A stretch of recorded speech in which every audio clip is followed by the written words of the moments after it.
ऐसा न होखे सराजता ससुररियो निकला गले पातर पातर ओठवा से तगरियो निकला गले।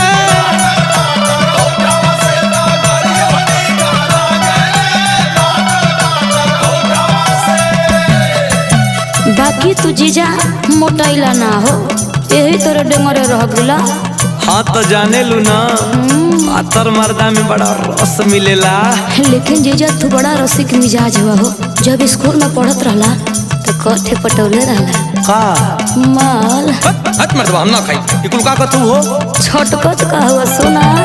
अरे तोहरी बहिन के जीजा बोला खोइबा के खिया